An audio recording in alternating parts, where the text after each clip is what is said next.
Hello po mga kababayan, si Dante Maravillas. Dito ulit tayo sa ating podcast, Life with Dante M. Pag-usapan natin yung buhay-buhay ng mga senador at congressmen na nagsasabo ngayon. Hindi makatulog si Chis Escudero. Galit na si Chis Escudero. Gustong manakit. Tingnan ninyo yung mga post ni Chis Escudero 22 hours ago.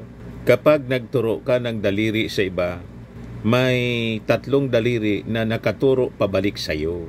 Patungkol mga kababayan kay Romualdez, kay Martin Romualdez. Wala man po tayong, ay naalala po kayo na nagturo si Martin Romualdez na kung sino. Wala man pong tinuturo si Martin Romualdez. Seldom nga po siya mga kababayan na magsalita. Kaya lang ngayon po na dinawit yung kanyang pangalan, siyempre karapatan man ni Martin Romualdez mga kababayan na idepensa yung kanyang sarili. At si Martin Romualdez mga kababayan, nag-resign na nga bilang speaker. Di ba? Ordinaryong congressman na lang si Martin Romualdez. Pero pinagtutulong-tulungan ng mga Duterte senators.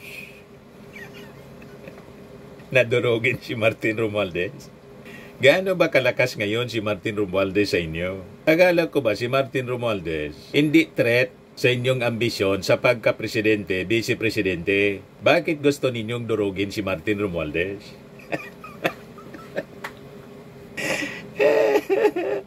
Bukang bibig ng mga Duterte senators at ni Sara Duterte. Ba't ninyo pinapansin ang isang Martin Romualdez?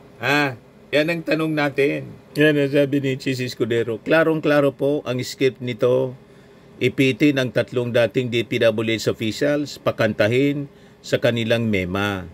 Mema banggit lang na senador habang pinagtatakpan ang mga congressman na tunay kasabwat nila sa mga lugar na ginagalawan nila. Mema banggit lang daw na senador. Senator Chis Escudero says he believes that naming senators is merely a diversion to hide those truly responsible for the anomalous flood control projects while covering up for certain congressmen. Paano naman kami maniniwala sa ganon? Na nagsabit sa mga senador yung mga witnesses. At ngayon, yung Congress nga po, itinigil na yung kanilang investigation kasi may ICI na. Ang nagpapatuloy ng investigasyon, yung Senado, kung saan member kayo ng Senado, only that nasa minority na kayo. At yung mga senador, binanggit din ng mga testigo sa Senate Blue Ribbon Committee na pinamumunuan ngayon ni Ping Lacson. Mas credible naman po si Ping Lacson as Chairman Committee on Blue Ribbon Committee kaysa kay Marcoleta na inyo pong kaalyado. Na ang gusto lang imbestigahan 2022 onwards. You see, ngayon ang iniimbestigahan po sa mga anomalya the past 10 years. Diya sabi ng mga netizen, sabi ni Evangeline Fermin, wag nang magmalinis, pare-pareho lang kayo. Kung talagang matino ka, bakit pinigilan mo ang impeachment? Dapat tinayaan mo malaman at lumabas kung ano ang katotohanan na gusto malaman ng taong bayan. Sabi ng isa pa, explain mo na lang yung sayo, wag nang paikot-ikot kasi. Tama, ipaliwanag niya yung sa kanya, yung pagkasabit ng kanyang pangalan. Imbis na magturo ka, ikaw nagsasabi na ang nagtuturoan niya, you have to remember niya, pag nagturo ka, 3 daliri ang nakaturo sa'yo, mas parang applicable po sa inyo. Hindi kay Martin Romualdez, kasi si Martin hindi man nagtuturo. Narinig ninyo si Martin Romualdez na nagtuturo? Manang-mana kayo kay Sara Duterte.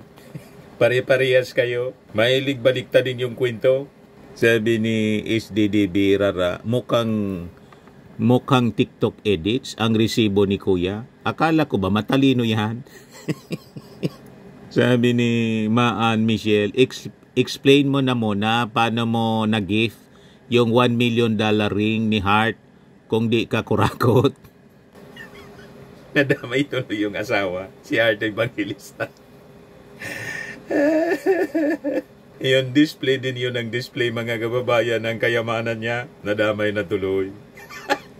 Yan kasi, di ba kabayan, sabi digdi sa sato, igwa kita ki matandang kasabihan kan mga gurang, day magparairo, ngani day maramog ki udo.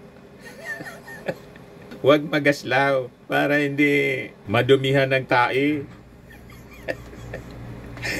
Dahil magparairo gani, nganing dahil maramog kiudo.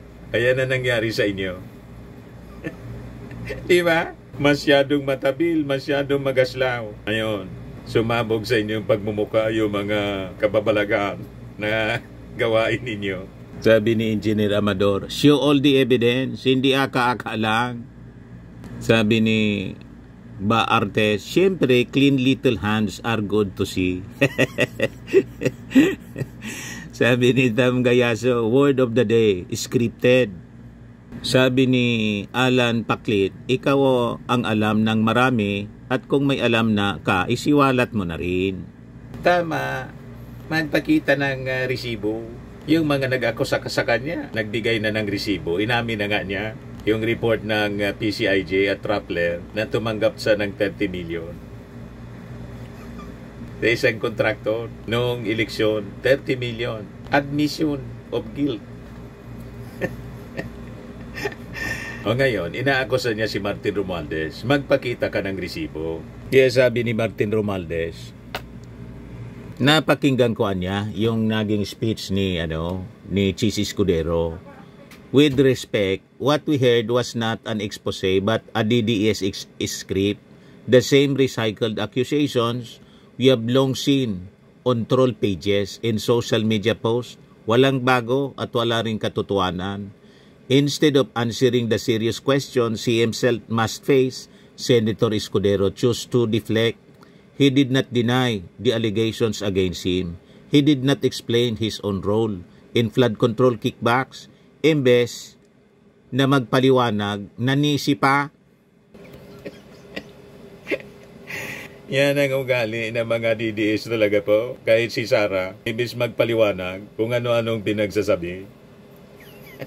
Iwas pusit, tapos aatake, maninira. Diba? Ganon, mga kababayan ang style nila. Kaya sabi ni Martin Romualdez, malinaw naman ang katotohanan. Ang talumpati ni Senator Escudero ay hindi tungkol sa pananagutan, kundi para isulong ang kanyang personal na ambisyon. It was a performance designed to profess loyalty and service to Vice President Sara Duterte and to position himself as her ally for 2028. Natugaan siguro si Kabayan na promisahan na ikaw niya yung aking magiging Vice President. Malabo na mangyari kasi talo na sila ni Martin Romualdez sa ratings. Si Martin 62% ang trust rating. Kaya nanggagalaiti sila. Si Piatos 58 na lang. Si Chis Escudero kapurit 53. Ha? Di ba?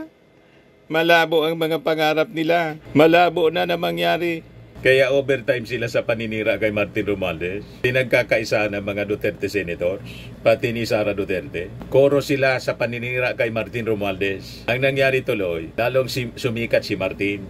Sa amin sa advertising, sabi nga, good publicity, bad publicity is publicity. Di ba? Kahit na masama, yung publicity pa rin. Yung recall ng tao sa politiko, lalong lumilinaw, nagiging top of the mind. Kaya si Martin Romualdez ngayon, naging top of the mind na po ng ating mga mamamayang Filipino. Na dati po, hindi man pinag-uusapan si Martin. Yung ratings ni Martin Romualdez, noong mga nakaraang taon, 0.6 lang po, ngayon 62 na. Talo na si Sara. Sabi ni Martin Romualdez, it was a performance designed to profess loyalty and service to Vice President Sara Duterte and to position himself as her ally for 2028. Ang tunay na pinagsisilbihan ay hindi ang katotohanan kundi ang sariling interes at plano sa politika. For my part, I will continue to cooperate with every impartial investigation. My record can withstand scrutiny. Wala akong tinatago. As for Senator Escudero, kung tunay na pananagutan ang hanap, sa presinto na siya magpaliwanag. Paliwanag ka sa presinto, hindi yung kung ano-anong kwento. Tama. Ito naman yung official statement ni Martin Romualdez doon sa akusasyon ni Sara Duterte. Sabi ni Martin, narinig ko ang mga akusasyon. Diretsahan kong sasabihin, hindi totoo na ako'y tumanggap o tumatanggap mula sa illegal na sugal. These stories about suitcases of cash are pure fiction. Lahat guni-guni, madaling magturo, madaling mag-imbento, pero ang katotohanan hindi kayang patunayan. Until today, wala pa rin ipinapakitang ebidensya. Puro sabi-sabi lang na inuulit-ulit. Sa issue ng Okada, Delaware, malinaw, hindi ako kasali, hindi ako iniimbestigahan, at hindi ako akusado. Wala akong kinalaman sa kasong yon, naaway ng dalawang negosyo. Binabalik lang ngayon para siraan ako. Nakakalungkot na ang mismong Vice Presidente na inaakusahan at na-impeach ng House dahil sa maling paggamit ng pondo ay siya pang nagkakalat ng ganitong kasinungalingan. When the source itself has lost credibility, why should anyone believe this baseless claim? Sabi po ni Martin Romualdez. Tumpak, kwento man lang ni Sara, nagpa-preskon after na bumisita sa Senado para sa approval ng kanyang budget na agad naman na inapprove ng Senado. Gusto pang idagdag yung pondo ni Bongo tapos ni Jinggoy. Para daw may magawa. Maging working president si Sara. Working vice president pala si Sara. Malabo, ang ginagawa po, nagti-tree planting lang para may masabing may ginagawa. Tapos, layas palabas ng Pilipinas. Pasyal-pasyal. May rally ang priority. Marcos resign. O di ba po? Kaya tama po itong sinabi dito sa nabasa kong post. Escudero's central charge was that Romualdez masterminded Zarzuela to shift accountability from congressmen to senators. He cited the testimony of Orly Regala Gutesa, who claimed to have delivered suitcases of cash to Romualdez residence, and lamented that Romualdez has escaped scrutiny from the Department of Justice, the NBI, or the Anti-Money Laundering Council. He even connected Romualdez to now archived impeachment complaint against Vice President Sara Duterte, painting a picture of a powerful House leader weaponizing funds in politics for personal gain. But closer look reveals that Escudero's performance was not about accountability. It was about repositioning himself in a political storm that now threatens to engulf him. Correct. Lahat politika nasa isip nila. Pumoposisyon na sila mga kababayan, matagal na. Nakikita ninyo yung Duterte senators, nang bumisita si Sara sa Senado para sa hearing. Ang trato nila kay Sara Duterte, presidente na. Mga assuming po. Ayan na sana ipasa na natin at i-endorse na sa malaki. Mr. Chairman, so there was a motion duly seconded by Senator Amy Marcos. I made the motion earlier. Of course, with the amendment that yung budget daw ni Senator Bongo idagdag natin sa OVP. Kasi siya na mismo nag-offer, Mr. President. So, you can make that amendment in the budget para madagdagan sila. I so move, Mr. Chairman. Second motion, Mr. Chairman. Senator Padilla, do you have any manifestation? Before I act on that, I know that you have my manifestation. Maraming salamat po. Sinusundan ko na po ang silambit ni Senator Marcos at si About Senator Zubiri. Yeah, thank you. Senator Estrada, before I act on the motion, Well, first of all, I fully support the budget of the Office of the Vice President. And then I would like to associate myself again with the statement of Senator Bongo. Total naman, meron nagsabi ni sa Senator na malaki insertion natin. Ibigay na natin sa Office of the Vice President para maging working Vice President siya. Para daw maging working Vice President. So, mas malaki ng budget ni Sara para sa kanyang pagpasyal-pasyal.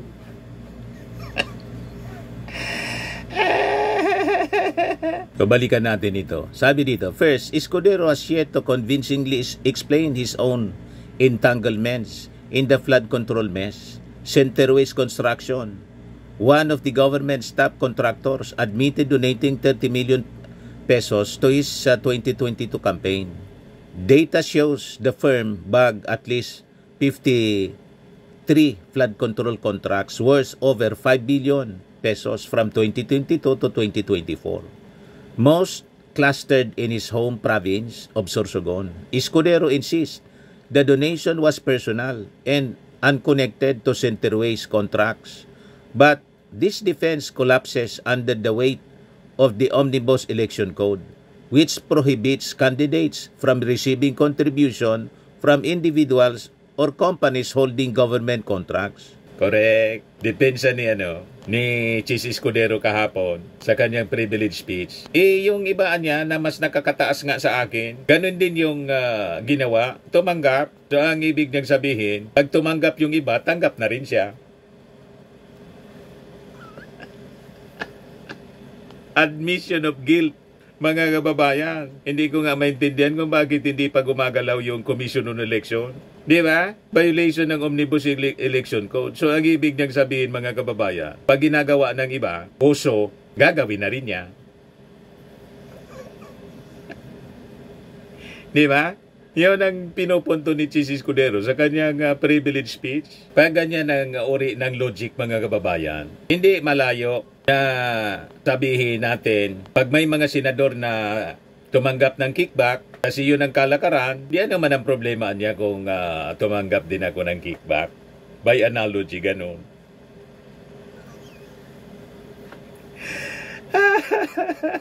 Kasi may tumanggap sa taas. Bakit ako lang niya yung kinakalkal? Inaakusa? Yan ang punto niya.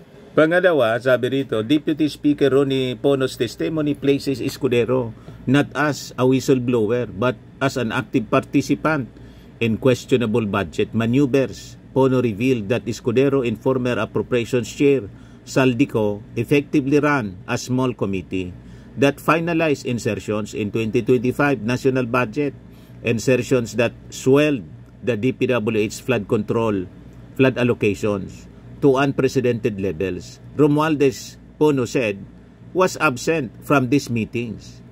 By Pono's account, Escudero was not cleaning up flood control corruption. He was penciling it in. So yun ang dapat pinapaliwanag, imbis magturo, yun ang dapat pinapaliwanag ni Chis Escudero. Hindi man niya ginagawa. Ang ginagawa niya, magturo, tinuturo si Martin Romualdez, mastermind daw si Martin, ng lahat ng kaguluhang ito. Si Chis Escudero, nahuli kampo na pumunta sa Congress. Na-publish po. Ayan pakinggan natin yung report ni Corina. Mas tumindi pa ang espekulasyon sa umano'y budget ins ni SP Chis. Nahuli kam kasi ang kanyang pagbisita sa Kamara not once but twice. But twice. Ulitin natin. Not once but twice. Budget insertions ni SP Chis. Nahuli kam kasi ang kanyang pagbisita sa Kamara not once but twice sa kasagsagan ng BICAM deliberations sa 2025 budget. Yun ang dapat pinapaliwanag niya. Hindi yun nagtuturo siya. Si Martin Romualdez, hindi man nahuli kam na tumanggap ng mali-malitang bulto-bultong basura. Kwento lang nila yun. Yung nahuli kam, paano yon? Not once. Ham and cheese insertions. Not once but twice. Pagdalaw ni Escudero sa Kamara, nahuli kam. O diba, mga kababayan? Sino yung credible sa dalawa? Si Martin Romualdez, walang huli kam. Number 3. Escudero's narrative relies on a witness whose affidavit is mired in controversy.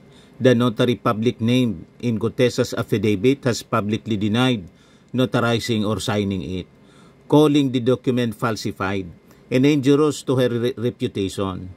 If the testimony collapses, so does Escudero's centerpiece claim that Romualdez received 1.7 billion pesos in cash deliveries.